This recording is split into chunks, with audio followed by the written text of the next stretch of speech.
Densus 88 Anti Teror Polri menangkap Farid Okbah, Zain An-Najah, dan Anung Al-Hamad terkait dugaan terorisme.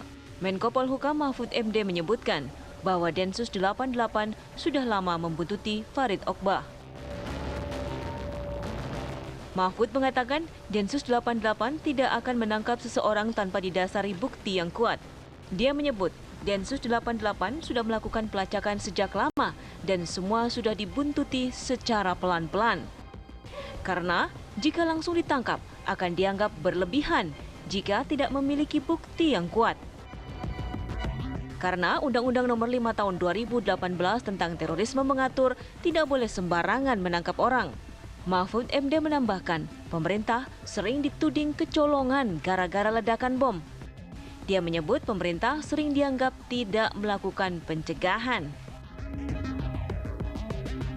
Benarkah Farid Okbah dan kawan-kawan terlibat terorisme?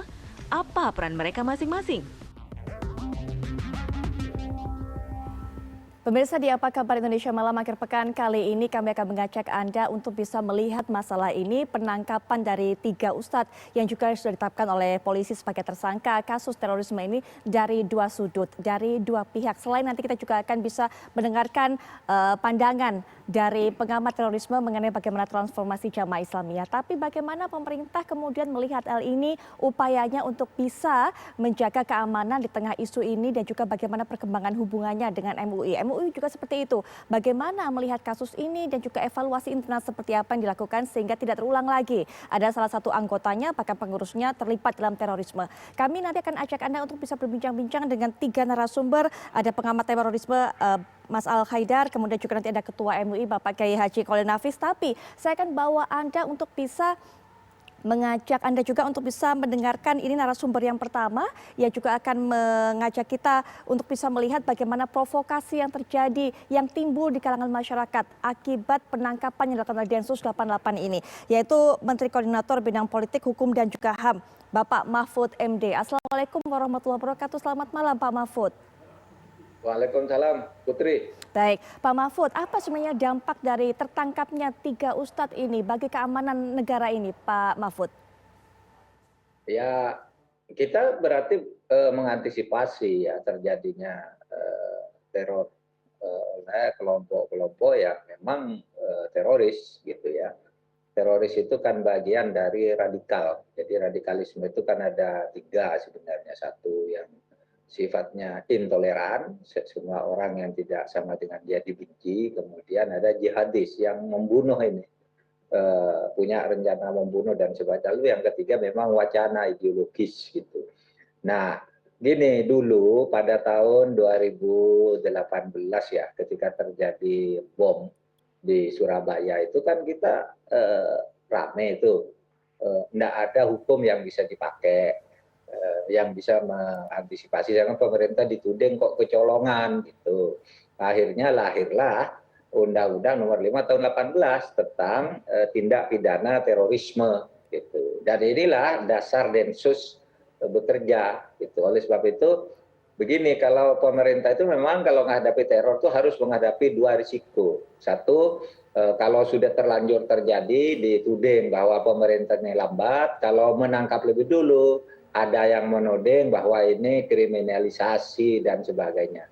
Kita tidak pernah mengkriminalisasi ulama karena tidak ada ulama yang ditangkap sebagai teroris, tidak ada.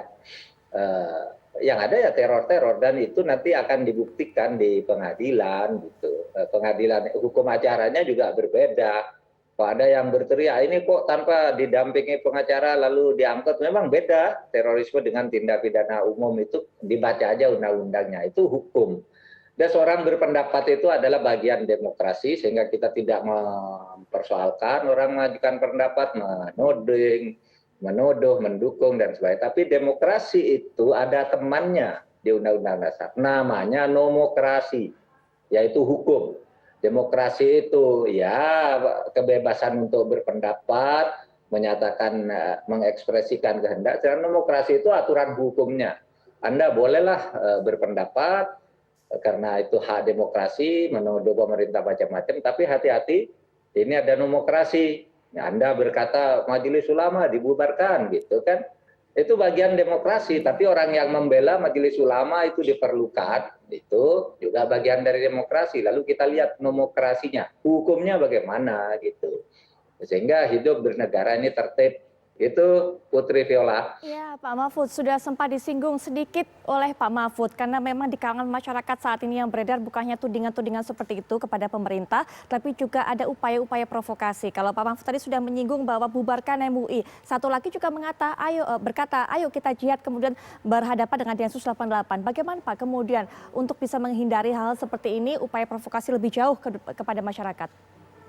Ya, selama itu hanya bunyi di medsos, lalu yang bunyi itu lari gitu aja, atau bunyi tetapi tidak melakukan pelanggaran hukum, ya kita tidak boleh mengapa-apakan karena ini negara hukum, kecuali lalu melakukan gerakan tindakan kekerasan dan memulai langkah nyata untuk mengganggu misalnya MUI atau mengganggu Densus dan sebagainya, itu ada hukumnya sendiri gitu. Oleh sebab itu, jangan hanya dilihat dari dua sisi. Orang yang mendukung Densus itu banyak, malah mungkin kalau dihitung jauh lebih banyak.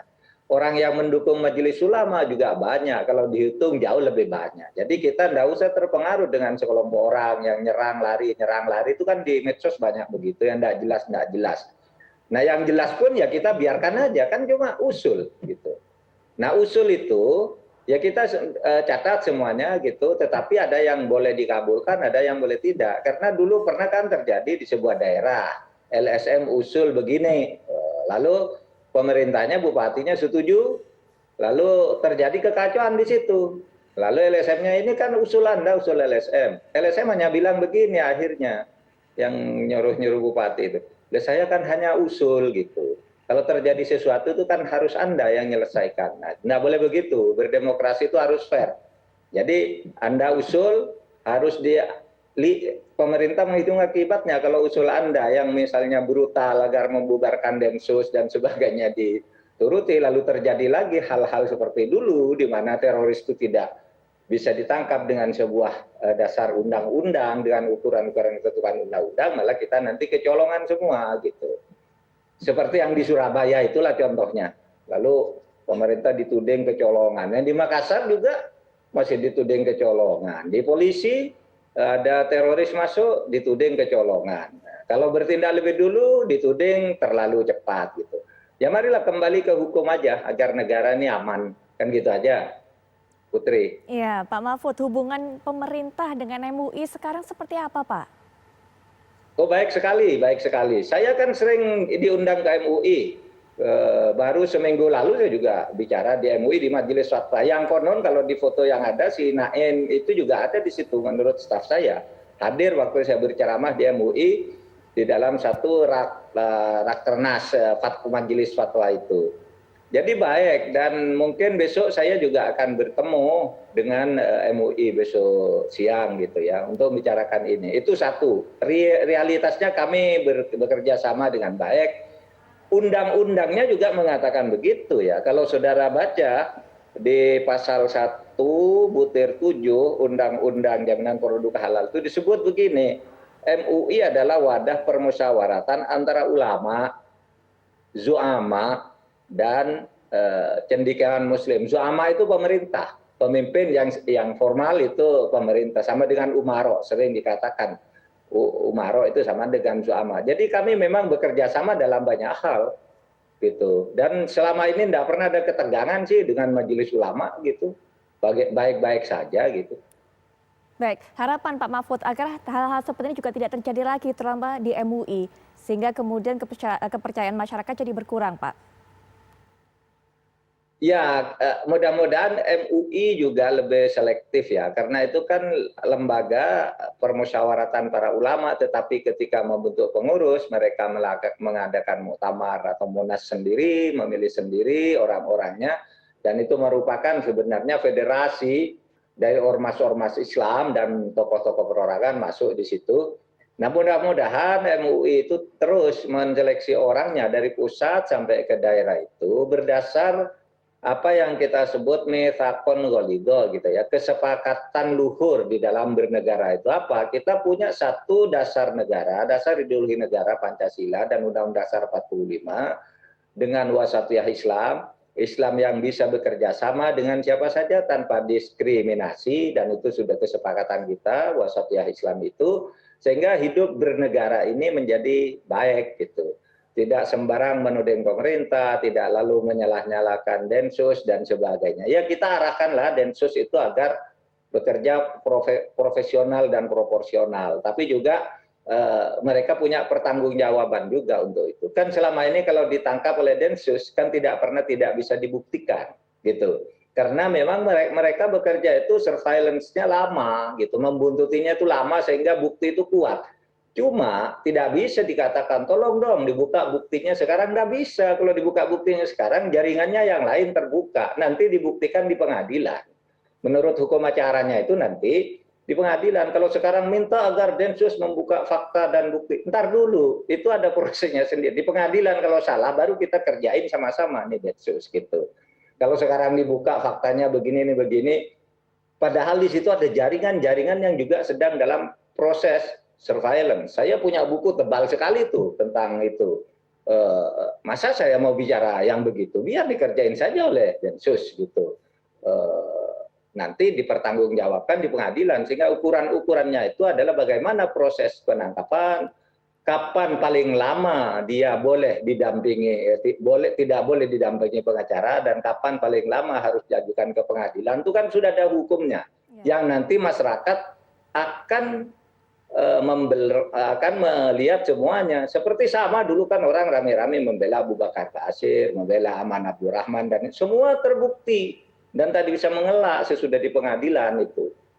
Nah, dan apa namanya, pembuktian itu pada akhirnya kan tidak bisa disangkal oleh yang bersangkutan ketika di pengadilan. Nah, itu nanti juga akan dilakukan oleh Densus gitu. Baik, proses-proses ataupun juga prosedur-prosedur beracara di pengadilan ini Pak yang tidak diketahui secara pasti oleh masyarakat, tapi kemudian masyarakat sehingga memberikan tudingan macam-macam dan juga timbul provokasi-provokasi ini. Tapi terima kasih Pak Mahfud sudah menjelaskan semuanya kepada masyarakat pada malam hari ini. Terima kasih Pak sudah meluangkan waktunya. Selamat malam Pak Mahfud, selamat beraktivitas kembali. Wassalamualaikum warahmatullahi wabarakatuh.